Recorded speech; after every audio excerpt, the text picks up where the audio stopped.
આવી જાઓ તમે, આવી જાઓ, આવી જાઓ તમે, આવી જાઓ તમે, આવી જાઓ, આવી જાઓ.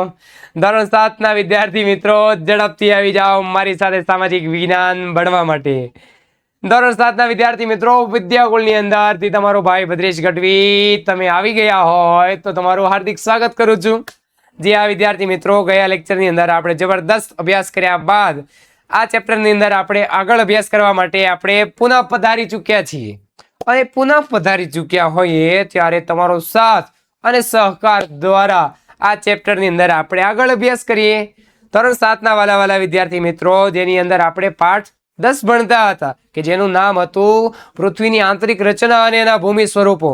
એના વિવિધ પ્રકારના ભાગો નો અભ્યાસ કર્યા બાદ આજે જે આપણે અભ્યાસ કરવાનો એમાં ખાસ કરીને સમુદ્રનું જે કાર્ય, સમુદ્ર જે મોજા છે એનું કાર્ય, હિમ નદીનું કાર્ય, એનો ક્યાંક ને ક્યાંક આપણે અભ્યાસ કરવાનો છે. એને તમારી સ્કૂલની અંદર છે એની અંદર ખાસ કરી અને અથવા તો કોઈ ટ્યુશનની અંદર ત્યાં ટેસ્ટ પૂછાય તો એ ટેસ્ટની અંદર પૂરેપૂરા માર્ક્સ મેળવવા માટે તમે જે આ લેક્ચરો જોવો છો એનો ફાયદો તમને ખૂબ જ રહેવાનો છે. તો આ લેક્ચરનો અભ્યાસ કરવા માટે અમારી સાથે સતત જોડાયેલા રહેવા માટે આ ચેનલને જો સબસ્ક્રાઇબ કરવાની ભૂલથી ને બાકી રહી ગઈ હોય તો સબસ્ક્રાઇબ કરી નાખો અને બેલ આઇકનનું બટન દબાવી દો, જેથી કરીને દરેક વિડીયો તમને પહેલાં જાણ થાય કે વિદ્યાકુલ ચેનલ ઉપરથી આ વિડીયો મુકાઈ ગયો છે. અને આ વિડીયો જોવા માટે તમે ઝડપથી જે છે સૌની પહેલાં સૌની મોર તમે અમારો વિડીયો જોઈ શકો. તો ચાલો આપણે આજે ચાલુ કરી દઈએ છીએ પાઠ નંબર 10 નો અભ્યાસ કરતા હતા આપણે, જેનું નામ હતું પૃથ્વીની આંતરિક રચના અને ભૂમિ સ્વરૂપો. એમાં ખાસ કરીને આજનો ટોપિક જે આપણે ભણવાના છીએ જેની અંદર સમુદ્રનું કાર્ય જે છે, જે સમુદ્રના જે મોજા છે એના દ્વારા ખાસ કરીને જેનું નિક્ષેપણ થાય. આપણે જે ભણ્યા હતા ગયા લેક્ચરની અંદર નિક્ષેપણ, આ નિક્ષેપણ શેના દ્વારા થતું હતું તો કે પાણી દ્વારા. ખાસ કરીને પાણી છે, હવા છે, હિમ છે, તો આવી હિમ નદી હતી, પાણી હતું, તો પવન છે, એના દ્વારા ક્યાંક ને ક્યાંક નિક્ષેપણની પ્રક્રિયા છે. એની સાથે માટી છે, ગારો છે, જે પદાર્થો જે છે એનું ઘસારણ થાય અને એક જગ્યાએથી બીજી જગ્યાએ જે પરિવહન થવાની જે પ્રક્રિયા જે છે એને એની અંદર આ સમુદ્રનું શું ફાળો રહેલું છે, કેવી રીતે એમનું ઘસારણ થાય છે, એના ઘસારણ બાદ એમાં કેવા આકારો બને છે, એમાં શું પરિવર્તન આવે છે, એ ક્યાંક ને ક્યાંક આપણે આજના લેક્ચરની અંદર એની વિશેષ માહિતી મેળવવાના છીએ. એવો જ મજેદાર ટોપિક બીજો છે જે છે હિમનદીનું કાર્ય. અને આ હિમનદીના કાર્યની અંદર જે હિમનદીઓ છે ખાસ કરીને જે સપાટી ઉપર આવી અને પછી પોતાનો ફેલાવો કરે છે, આવી હિમનદીઓ પણ ક્યાંક ને ક્યાંક ઘસારણની અંદર અલગ અલગ પ્રકારના ભૂમિ સ્વરૂપોનું નિર્માણ કરે છે. બરાબર. તો આજના મહત્વપૂર્ણ આજના જે લેક્ચર જે છે એની અંદર સમુદ્ર મોજાનું કાર્ય અને હિમનદીનું કાર્ય વિશેનો આપણે સરસ મજાનો અભ્યાસ કરવાનો છે. તો ચાલો બેઝિક માહિતી મેળવ્યા બાદ આપણે વધારે ડિટેલમાં માહિતી મેળવવાની શરૂઆત કરીએ. એમાં પહેલું જ આવે છે સમુદ્ર મોજાનું કાર્ય. શું આવે છે વાલા વિદ્યાર્થી મિત્રો તો કે સમુદ્ર મોજાનું કાર્ય. તો બહુ આપણે સરળતાથી અભ્યાસ કરીએ કે આ સમુદ્ર મોજાનું ઘસારણ અને નિક્ષેપણ કિનારાના જે ભૂમિ સ્વરૂપો જે છે એ બનાવે છે. કે સમુદ્રની ખાસ કરીને સમુદ્રના જે કિનારેની બાજુમાં આવેલા જે ભૂમિ સ્વરૂપો છે, આ ભૂમિ સ્વરૂપોનું નિર્માણ કેવી રીતે થાય વાલા વિદ્યાર્થી મિત્રો તો કે એ સમુદ્ર મોજાના ઘસારણ દ્વારા અને એના નિક્ષેપણ દ્વારા જે કિનારામાં આવેલા ભૂમિ સ્વરૂપો છે એ બનાવે છે. એવી રીતે એનું નિર્માણ થાય. સમુદ્રના જે મોજા હલેસા હોય ને, તમે દરિયા કિનારે ગયા હશો તો સમુદ્રના જે મોજા હોય એ તમે જોયા હશે. તો આ સમુદ્રના મોજા સતત જે ખડકો હોય એ ખડકો સાથે ટકરાય જ રાખે. એને પાણી આવે, વેળ આવે તો એ વેળ આવે અને જે ખડકો પડ્યા હોય ને ત્યાં ઊંચા ઊંચા ખડકો પાણા બધા પડ્યા હોય એની સાથે અથડાય, પાછા જાય, અથડાય. તો આ સમુદ્રના મોજા જે છે આ મોજા સતત એ સમુદ્રના મોજા ખડકો સાથે ટકરાયા જ કરે ભાઈ, જેનાથી એ ખડકોમાં તિરાડ પડી જાય. હું વાત કરો સાહેબ? હા, કારણ કે એ ખારું હોય અને સતત અથડાય કરે. પાણીમાં બહુ શક્તિ હોય ભાઈ, ઊભી દિવાલને ચીરી નાખે. હું વાત કરો સાહેબ? જવા દો ને. હા બેટા, જો એને પ્રેશર આપવામાં આવે એને તો ઊભી દિવાલ હોય ને એ ઊભી દિવાલને ચીરી નાખે. એટલું પ્રેશર આપ્યું હોય ને તો પાણી ચીરી નાખે. આટલી બધી તાકાત હોય એમાં. તો જેનાથી એ ખડકોની અંદર તિરાડો બને છે. ઓકે સર, આગળ તો કે સમયાંતરે એટલે કે સમય જતા ધીરે ધીરે સમય જાય અને સમયાંતરે કહેવાય એમાંથી મોટી અને પહોળી બની જાય ભાઈ. પછી શું થાય એ તિરાડો? તો કે એ તિરાડો મોટી અને પહોળી બની જાય, આખો પથ્થરને ફાડી નાખે ભાઈ, અને તેને સમુદ્રી ગુફા કહેવાય. એને શું કહેવામાં આવે છે વાલા વિદ્યાર્થી મિત્રો? તો કે એને સમુદ્રી ગુફા કહેવામાં આવે છે. Okay sir. સમુદ્રના મોજાનું ઘસારણ અને નિક્ષેપણ દ્વારા ભૂમિ સ્વરૂપોનું નિર્માણ થાય છે. સમુદ્રના જે મોજા છે એ સતત ખડકો સાથે ટકરાયા કરે છે, એના કારણે તિરાડો પડી જાય. સમય જતા ધીરે ધીરે એ તિરાડો મોટી અને પહોળી બની જાય, જેના કારણે જે ભૂમિ સ્વરૂપ અસ્તિત્વમાં આવે છે એ ભૂમિ સ્વરૂપને સમુદ્રી ગુફા કહેવામાં આવે છે. ખબર પડતી હોય અને લાઈક કરવાનું બાકી હોય તો પેલા લાઈક કરી દેવાનું છે, બરાબર ને? તમે લાઈક કરી દો ત્યાં સુધી હું પોઝ લઈ જાઉં. ચાલો કરો લઈ. થઈ ગઈ? તો ચાલો આગળ વધીએ આપણે. આ ગુફાઓમાં, કઈ ગુફાઓમાં? તો કે સમુદ્રી ગુફાઓમાં મોટી થઈ જાય અને મોટી થતા જવાથી માત્ર છત જ રે ભાઈ. એને સમુદ્રી ગુફા બની જાય છતાંય જે પાણીનું જે ટકરાવાનું હોય ને એ તો ચાલુ જ રહે. એ ગુફામાં ટકરાય, પછી ઉપરની છત રહે, નીચેનો ભાગ જાય, બરાબર ને? તેનાથી જે તટી મહેરબાન હોય એ કમાન બની જાય. એની ખાલી એમ કમાન રહ્યા, પછી બાકી બધું વયું જાય. સતત ઘસારણ થાય એટલે છતને પણ તોડી નાખે છે. સતત ઘસારણ જે છે એ પાણીનું ચાલુ જ રહે, ઘસારણ ચાલુ જ રહે, એટલે આ ઘસારણના કારણે છતે તૂટી જાય અને પછી તો ભાઈ ફક્ત દિવાલ જ વધે. પછી હું વધે વાલા વિદ્યાર્થી મિત્રો? તો કે દિવાલ જ વધે, હે ને? અને દિવાલ જેવા આવા ભૂમિ સ્વરૂપ જે છેલ્લે વધે છે, આ ભૂમિ સ્વરૂપને સ્ટ્રેક કહેવામાં આવે. શું કહેવામાં આવે છે વિદ્યાર્થી મિત્રો? તો કે આવા ભૂમિ સ્વરૂપને પછી સ્ટ્રેક કહેવામાં આવે. શરૂઆતમાં શું બને છે? તો કે શરૂઆતમાં સમુદ્રી ગુફા બને છે. શરૂઆતમાં બને સમુદ્રી ગુફા બને, અને સમયાંતરે ધીરે ધીરે દિવાલો છેલ્લે રહી જાય છે, અને આ દિવાલોના સ્વરૂપને આપણે સ્ટ્રેક તરીકે ઓળખીએ છીએ. તો આ છે સમુદ્ર મોજાનું કાર્ય. હવે આપણે અભ્યાસ કરવાનો છે હિમનદીનું કાર્ય. હવે આપણે શેનો અભ્યાસ કરવાનો છે? તો કે હિમનદીનું કાર્ય, હે ને? આ પ્રકરણની અંદર આપણે છેલ્લા ટોપિકો છે એનો અભ્યાસ કરીએ છીએ. હિમનદી, હિમ એટલે ખબર છે? ઓ એ અહીંયા આપ્યું છે સાહેબ, ખબર પડી ગઈ. હિમ એટલે બરફ, એને તો બર્ફીલી નદીઓ. આ હિમનદી હિમાચ્છાદિત પર્વતીય ક્ષેત્રમાં, એને હિમથી આચ્છાદિત હોય. હિમ એટલે કે બરફ, બરફથી જે છવાયેલો જે પર્વતીય ક્ષેત્ર છે. આપણે જ કઈ બરફ પડતો નથી ભાઈ ગુજરાતમાં, હે ને? તો આવી જે હિમનદીઓ એવા હિમાચ્છાદિત એટલે કે બરફથી જે આચ્છાદિત કે બરફથી જે વિસ્તરાયેલો કે પથરાયેલો જે પર્વતીય ક્ષેત્ર છે, ત્યાં બરફની નદીઓ બને છે. વાહ ભાઈ વાહ, ત્યાં આખી બરફની નદીઓ બને છે.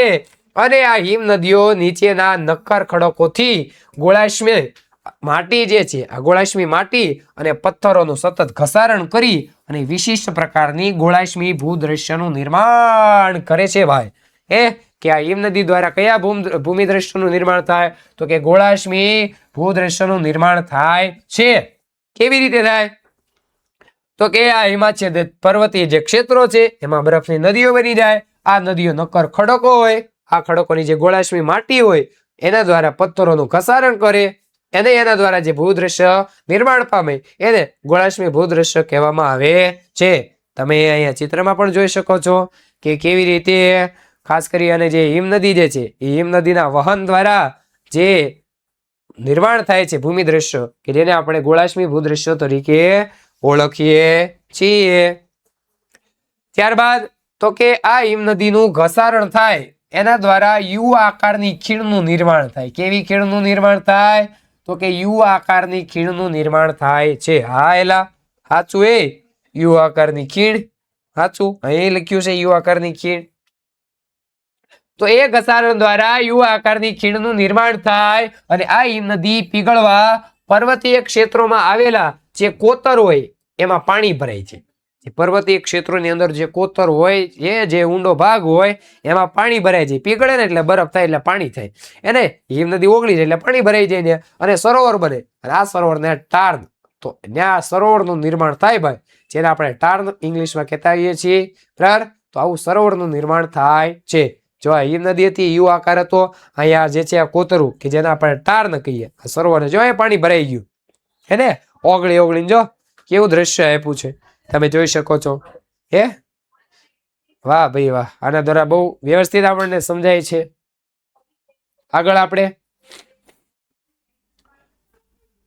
હિમનદી દ્વારા લાવવામાં આવેલા પદાર્થો નિક્ષેપણ કરી અને એની સાથે ઘણા બધા માટી છે, રજકણો છે, પદાર્થો છે, જુદા જુદા એ લાવવામાં આવેલા નાના મોટા ખડકો હોય, આ નાના મોટા ખડકોમાં રેતી કાંકરા દ્વારા નિક્ષેપણ થતા એના પ્રવાહ વચ્ચે જે ટેકરી રૂપ બની જાય છે બધું ત્યાં ઠલવાઈ જાય, ત્યારે એક બીજું ભૂમિ દ્રશ્ય રચાય જેને આપણે ડ્રમલીન કહીએ છીએ. શું કહીએ છીએ? ડ્રમલીન કહીએ છીએ. આ કેવી રીતે બને? તો કે હિમનદી એની સાથે જે માટી લાવે, કાંકરા લાવે, ધૂળ લાવે, રજકોણ લાવી ઢગલો થાય.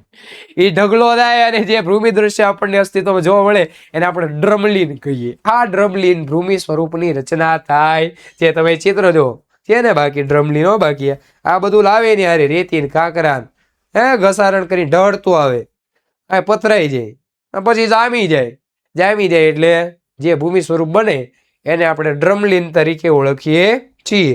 આપણને વ્યાખ્યામાં કીધું, શું કીધું? હિમનદી દ્વારા લાવવામાં આવેલા પદાર્થો જેવા કે નાના મોટા ખડકો, રેતી, કાંકરા એના દ્વારા નિક્ષેપણ થાય અને પ્રવાહ વચ્ચે જે ટેકરી બને તેને ડ્રમલીન કહેવામાં આવે છે. ઓકે, સરસ, સમજાઈ ગયું. ત્યારબાદ આવે છે પવનનું કાર્ય. ત્યારબાદ શું આવે છે? તો કે પવન પવન એટલે હવા. આ રણની અંદર જે પવન હોય એના દ્વારા ઘસારણ થાય. આપણે ચાલુ કર્યું ત્યારથી કહેતા હોય છે કે ઘસારણની અંદર પાણી છે, હિમનદી અને પવન. તો આપણે પાણી દ્વારા, સમુદ્રના મોજા દ્વારા આપણે ઘસારણની પ્રક્રિયા જોઈ, ત્યારબાદ હિમનદી દ્વારા અને છેલ્લું છે પવન. છેલ્લું શું છે? પવન. તો ચાલો આપણે છેલ્લું જોઈ લઈએ કે રણની અંદર જે પવનો, ઝડપથી ફૂંકાતા પવનો હોય એના દ્વારા ઘસારણ અને નિક્ષેપણનું મુખ્ય પરિબળ છે. શેના દ્વારા થતું છે રણમાં? તો કે પવન દ્વારા. આ પવન દ્વારા ખડકોના ઉપરનો જે ભાગ હોય એની સરખામણીએ જે નીચેનો ભાગ હોય, આ નીચેના ભાગને સરળતાથી ઘસે. ઉપરના ભાગને ઘસવાની જગ્યાએ જે નીચેનો ભાગ હોય એને સરળતાથી ઘસે છે. અને આવા ખડકોના આધારે સાંકડો અને મથાળું મોટું રહી જાય. માથું હોય કારણ કે એ ઉપર હોય ખડકનું, એ મથાળું મોટું રહી જાય અને સાંકડે થઈ જાય નીચેથી, એને આવું થઈ જાય. રણની અંદર આ ભૂછત્ર આકારના ખડકો જોવા મળે છે એને ભૂછત્ર આકારના, જેને સામાન્ય રીતે આપણે ભૂછત્ર ખડક કહેવામાં આવે છે. સામાન્ય રીતે શું કહેવાય એને? તો કે ભૂછત્ર ખડક કહેવાય. એને પવન દ્વારા ઘસારણ અને નિક્ષેપણ મુખ્ય પરિબળ છે અને ખડકોના ઉપરના ભાગને સરખામણીએ નીચલા ભાગને સરળતાથી ઘસે. આવા ખડકોનો આધારે સાંકડો, આધાર જે છે નીચેનો ભાગ એ સાંકડો અને મથાળું મોટું રહે છે. જે રણની અંદર ભૂછત્ર આકારના ખડકો જોવા મળે તેને ભૂછત્ર ખડક કહેવામાં આવે છે.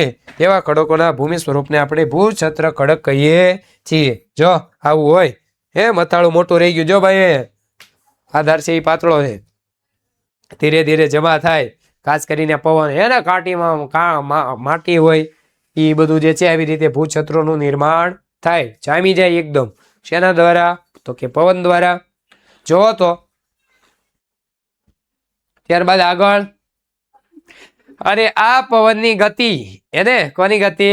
તો કે પવનની ગતિ પોતાની સાથે રેતનું એક સ્થળેથી બીજા સ્થળ પર પહોંચાડે. રેતીનો ઢગલો ઉપાડે, કરતું બીજી જગ્યાએ જે છે પવન પડી જાય એટલે રેતી પડી જાય, ત્યાં ઢગલો કરી દે. બરાબર? તો એક સ્થળેથી બીજી જગ્યાએ સ્થળે પહોંચાડે. જ્યારે પવનની ગતિ અટકી જાય છે, પવનની ગતિ શું થાય?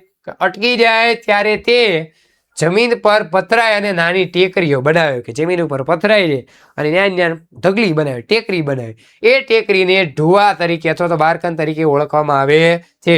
તે ટેકરીને શું કહેવાય? તો કે ઢુવા કહેવાય જ ભાઈ. તમારા માટે આઈએમપી છે કે એક સ્થળેથી બીજે સ્થળે ઉપર જે પવનની ગતિ જ્યારે અટકી જાય છે અને નાની ટેકરીઓ બનાવે છે ધૂળની, રેતીની, એ ટેકરીઓને ઢુવા તરીકે ઓળખવામાં આવે છે. એને ખાસ કરીને ક્યાં? તો કે રાજસ્થાનના રણમાં. ક્યાં? તો કે રાજસ્થાનના રણમાં આવા ઢુવા આપણને જોવા મળે છે. કારણ કે રેતી અને રણ બંને ત્યાં છે, પવન પણ વધારે એને દૂર લઈ જાય. જ્યારે આ માટીનું કણ એ વિશાળ વિસ્તારની અંદર નિક્ષેપિત થઈ જાય, મોટા વિસ્તારમાં, ત્યારે તેને લોયસ કહેવામાં આવે. ત્યારે એને શું કહેવામાં આવે વિદ્યાર્થી મિત્રો? તો કે લોયસ. આ લોયસ ક્યાં જોવા મળે? જો કે ચીનમાં મોટા લોયસનું નિક્ષેપ આપણને જોવા મળે છે. તમે અહીંયા જોઈ શકો છો એને કેવી રીતે પોતાની સાથે એક જગ્યાએથી બીજી જગ્યાએ સ્થળાંતર કરાવી અને પછી પવનની ગતિ અટકી જાય ત્યારે એને પથરાય અને મોટા ઢગલા બની જાય છે. તો બસ વિદ્યાર્થી મિત્રો, આ ચેપ્ટરની અંદર આટલો અભ્યાસ કર્યા બાદ હવે આ ચેપ્ટરના સ્વાધ્યાયની અંદર ફરીવાર આપણે મુલાકાત કરીશું. ત્યાં સુધી મસ્ત રહો, તંદુરસ્ત રહો, અભ્યાસ કરતા રહો. મળીએ છીએ આ ચેપ્ટરના સ્વાધ્યાયમાં. ત્યાં સુધી બાય બાય, જય શ્રી કૃષ્ણ, ટાટા, જય હિન્દ, જય ભારત, જય જય ગરવી ગુજરાત.